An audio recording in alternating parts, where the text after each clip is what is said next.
Nah. Don't click off this video because of whatever pre-misconceptions you may have. Yeah, it should have been out a month ago. Yes, I'm quite aware of that. Get off, you lazy bum! But anyways, this is a gem with an interesting verdict you'll hear at the end of this video. Now don't fast forward either. Hear the substance, pop a squat, get comfy, and let's get into the show. Actually wait, before that, a big thank you goes out to ChrisWallMedia for inviting me out to check out the Chinese Brute.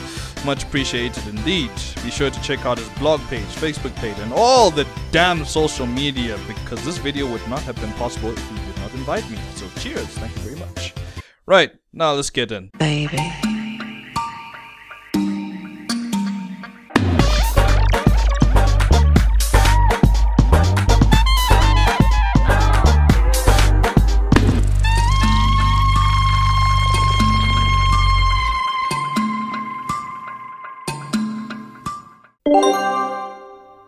Right, so here we have the Haval H6C. Haval, being a subsidiary of the GWM Group, is a more upmarket Chinese-built SUV manufacturer. Here we have the bottom of the range H6 with a starting price of 330,000 rands, but has a decent amount of kit to get you going. It has a 2-liter turbo engine with 447 kilowatts, with the option of a common rail diesel engine too. There's a whole host of European and American parts and functions used within the car, such as Getrag and Bosch. My first soiree into Chinese motoring, and right off the bat, leave your Chinese built jokes at the door when it comes to the H6. This is a well put together SUV which caught me by surprise. It feels Euro-ish in its functions, drive, luxury and feel. While there is an air of a little bit of Korean in its blood in a sense, it reminded me quite a bit of a VW Tiguan, even though I didn't drive that, I was just a passenger in one. But at the same time, it felt like a Kia Sportage as well, which I'll make a few comparisons to this video. Now get this, the H6 is geared to be a family performance, in air quotes, SUV for the reasonable businessman. But I'll tell you now, this car feels like a hatchback, but just a smidge bigger. I was notified of this before I drove the vehicle, and it's gospel. You don't notice the size when you drive the vehicle, and the H6 looks like a hatchback as well. I quite like the front and side fascias of the car, although the rear is a bit and it has those fake exhaustive shrouds in the rear. Nah, not digging that, man, not digging it at all.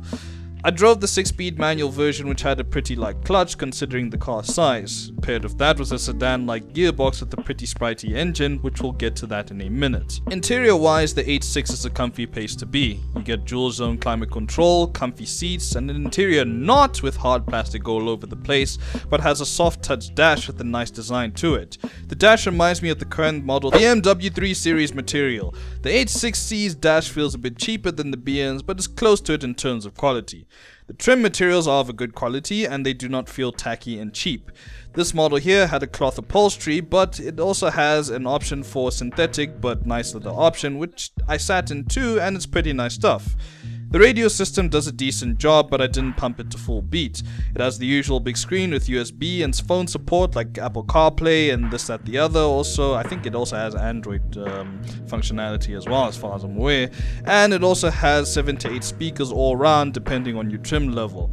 The doors have a nice heavy slam, and geez man, the boot is actually quite huge. I think it could be a decent foldable camera card too, perhaps. Ride quality is pretty impressive too. Now at Golden Harvest Park in Randburg, there's a rumble road which sucked to go in on my Swift at low speed, and the whole interior was like a backstreet massage parlor with a little too much vigor. You could tell it was a rough night out that I actually remembered, and that's not a good thing. Haha, bad joke. Sports suspension is not welcome here. However, now with the Haval H6 though, it treated the rumble road like a stroll in the park with very minimal vibration. Despite the H6 being a front puller, it also took some off-road action and small hills quite well. I'd be curious to see a 4x4 model of this, which is available internationally, and apparently it's on special order here in South Africa. The suspension is tuned towards comfort and with an emphasis on bump absorption. It's a pretty decent suspension tuning, I'd say, for comfort. Safety wise, you get the front, side and side curtain airbags, the usual ABS and stability control, and this car boasts a 5-star C NCAP rating, which is pretty similar to the Euro NCAP, which is a big deal. The H6 also passed one of the most rigorous rollover tests around, which is an achievement in its class, I must say. Now onto the engine, the part which a majority of you have been waiting for, and whoo man, this engine is a bit of a fun one. While the majority of Euro markets and even the Japanese and Koreans are going for more linear power delivery for comfort reasons, the Haval H6 is of a different but older ideology. And what ideology is this, you may ask? Early 2000s turbo cars, where it's lag, surge, and you smile. Some of the best things you could ever have. Now, while the lag isn't that terminal, it makes the drive all the more interesting for me personally. It's not the kind of lag that will unsettle a driver and their family in the car, but give a sense that the vehicle has some go, albeit it's not for everyone, hence why people are going more for linearity. On top of that, you even get lovely but quiet turbo whoosh noises in the cabin, which will be a tuner's dream in essence pretty much.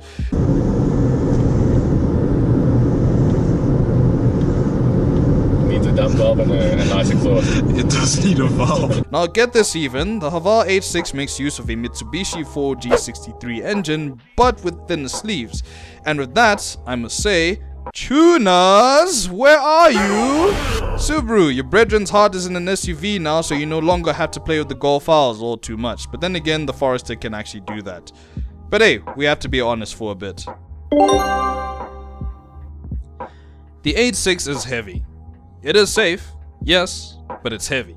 Opening the bonnet felt like lifting up a metal security gate, if that means anything to you, and you especially feel it when you start to get a bit naughty with the car in the corners. Yeah.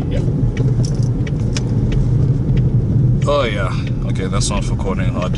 For a car marketed to be in air quotes a performance SUV, on hard cornering it doesn't feel all too confident in that respect. The Kia Sportage was way more composed. Yes, it is not the H6's sole purpose to be a cornering machine, but since it's marketed to be a performance SUV, I expect a certain level of balance. The steering was quite numb as well, although it had a decent bit of weight, but if it's gonna be performance, I expect to be feeling a little bit of feedback in the steering wheel, which is not all what I felt. You'll feel the weight of the vehicle as well under hard braking, despite having vented disc and ABS all around. Pretty thick brakes, I must say. The suspension is comfy, but it all falls apart like a Murray biscuit drenched in tea when you want to take it for a spirited drive. What you say? The H6C wants you to be careful, which is ironic considering the car picks at you to be a bit naughty. The driving dynamics of the H6 are a bit all over the place. Like I said, the vehicle markets itself as a performance SUV, but it feels like it should have been a hatchback more. It lacks a certain balance that is pretty easy to unsettle. And while on the topic of naughty, I do quite like the H6's engine, but I feel it's not geared towards efficiency. This is more of a performance-orientated engine. Nothing to the likes of the VW TSI and Kia's engines to a particular extent, where there's a level of go, but it can sip fuel at the same time.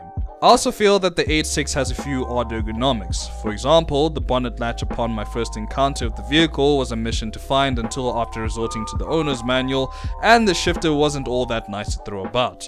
A few oddly placed buttons and a few odd door card designs also came across as a bit off to me.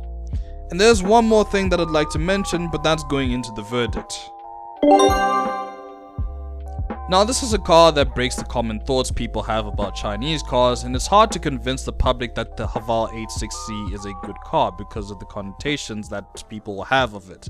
The H6 is going to be one of those you have to drive to understand vehicles, and it has to have a local celeb actually come up and say, hey, this is a good car, actually try it, or a reputable person, of course. Right, now I can see the usual comments coming, and it's the case of, oh, I have not driven the cars of this stature before, I do not know of this Haval brand in any particular sense.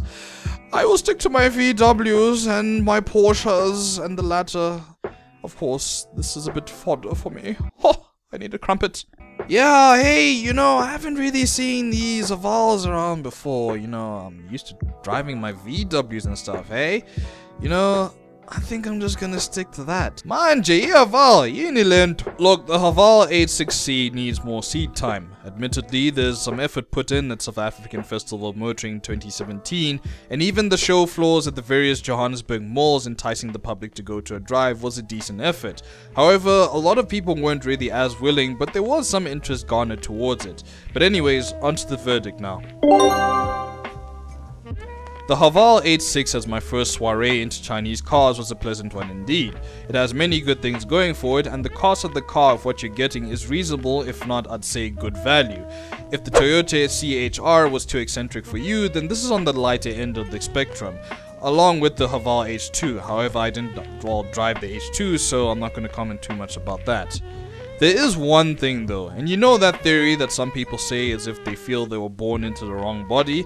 I feel the H6 is essentially that. It picks at you and that it wants to be a fun, sporty hatchback, and of course it is marketed as a performance SUV, in which the potential is there, but at the same time it feels more family SUV-ish, but it has a bit of an identity crisis, if you will. I feel it needs to find its identity more as a performance SUV because, like I said, it is marketed towards that. Because right now, it feels as if it needs to be a bit more of a hatchback, so to speak. It could be a little bit smaller. I think the formula works better with the Haval H2, but of course I did not drive it, so I won't talk too much about it. And yeah, it does feel a bit confused, I'd say, in that sense.